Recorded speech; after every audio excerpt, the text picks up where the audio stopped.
C'est pas un film là, ce qui se passe à l'Olympique Lyonnais, ça risque de beaucoup bouger en janvier. Lyon qui est interdit de recruter, qui doit vendre aussi pour rassurer la DNCG. La DNCG qui, je vous le rappelle, avait décidé en novembre dernier de rétrograder le club à titre conservatoire en raison d'un déficit trop important.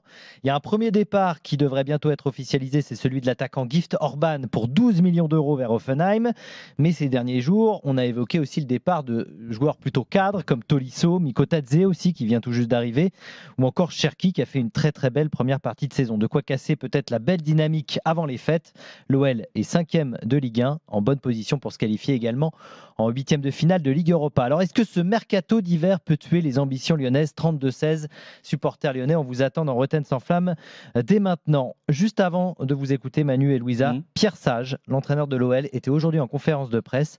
Écoutez bien, il a confirmé tout simplement que le mercato aurait un impact évidemment sur la suite de la saison. Les besoins, ils sont dans le fait de dégraisser.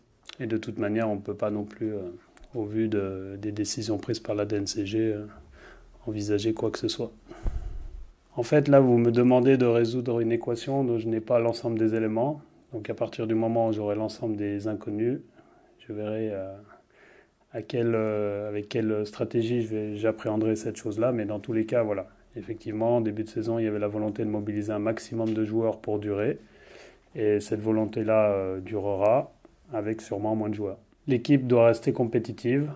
Et dans tous les cas, quand il y a une réflexion autour d'un joueur, c'est souvent associé à un autre joueur. Donc on ne mettra pas un secteur de jeu en péril en libérant deux joueurs de même profil. Voilà pour Pierre Sage, vous l'avez entendu, l'équipe doit rester compétitive, mais évidemment, il est bien au courant de ce que doit faire le club pour récupérer de l'argent, Manu. Donc en fait, il n'y aura que des départs, il n'y aura pas d'arrivée. C'est ce qu'il a confirmé. C'est surtout ce que la DNCG veut aussi, il y a une interdiction de recrutement, il me semble.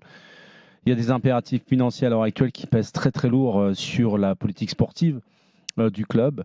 C'est bien dommage parce qu'en l'espace d'un an, ils sont passés d'un statut presque de relégable à redevenu à un Lyon qui sort de plus en plus ses griffes et qui redevient très intéressant dans le jeu, mais également très agréable à regarder, avec une ossature qui s'épanouit match après match et qui prend ses repères de plus en plus. Donc quand tu vois qu'ils sont qu'à 2 points avec un match de retard par rapport à Monaco qui est 3e d'une potentielle place en Ligue des Champions, c'est vraiment dommage. Il y a un énorme dilemme à l'heure actuelle, mais ils sont obligés justement de succomber à ça parce qu'ils ont l'obligation justement de rentrer dans les clous avec la DNCG. Donc c'est vraiment dommage de voir Lyon dans cette dynamique commencer 2025 en se disant on va diminuer l'effectif parce que des joueurs qui vont vendre, ce sont évidemment les joueurs bankable à l'heure actuelle. Donc il n'y en a pas 36 dans l'effectif de Lyon à l'heure actuelle qui intéresse beaucoup de joueurs. Je sais qu'on parle de plus en plus aussi de Cherki, pas simplement au Paris Saint-Germain, mais également en Angleterre. Ouais.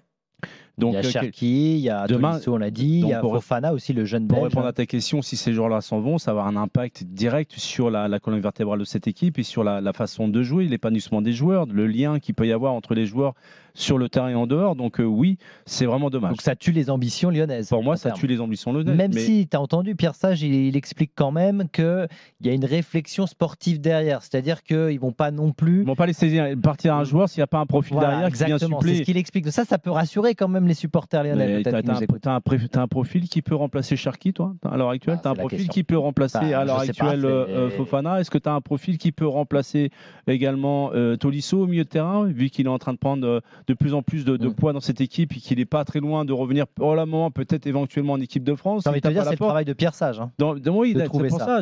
Oui, il l'a dit carrément, mais c'est vraiment dommage d'en arriver là, milieu de saison, avec autant de choses belles qu'on voit du côté de Lyon depuis plus de 6 mois maintenant. Louisa?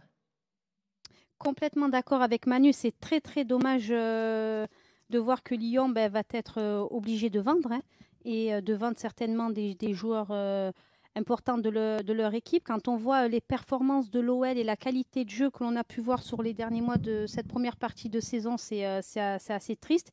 Au vu de la situation financière, je pense que c'est le club qui a le plus à craindre et le plus à perdre de ce mercato. Et la logique relégation économique... à l'heure actuelle, Louise. Ouais, c'est très compliqué. On voit que la logique économique s'impose avant la logique sportive du côté de Lyon, alors que la logique sportive voudrait quand même que que l'on puisse garder la même ossature pour réattaquer les compétitions, mais il y a cette logique économique qui doit être prise en compte. L'OL doit être capable, et c'est ce qui va être compliqué, de vendre tout en continuant à nourrir des ambitions, en continuant à rester performant. Mais est-ce que c'est possible de vendre est-ce que tu es d'accord avec Manu quand il dit, par exemple, avec Cherki, tu peux pas aller chercher justement sans Cherki, pardon, tu peux pas aller chercher cette place peut-être en Coupe d'Europe? Ouais. Ah non, c'est le meilleur joueur de l'OL sur la première partie de saison pour moi, et c'est un profil qui ne peut pas être remplacé. Ce genre de joueur, tu l'as pas à tous les coins de rue, donc c'est quand même un profil et un joueur précieux. C'est pas ce qu'on disait avant, c'est vraiment... non, mais une régularité dans ses performances. Mais voilà, il a trouvé, complètement, il a trouvé une constance, une régularité, une stabilité dans son jeu. Il a été impressionnant sur ces dernières semaines. Donc c'est une situation très très compliquée pour l'OL sur ce mercato-là.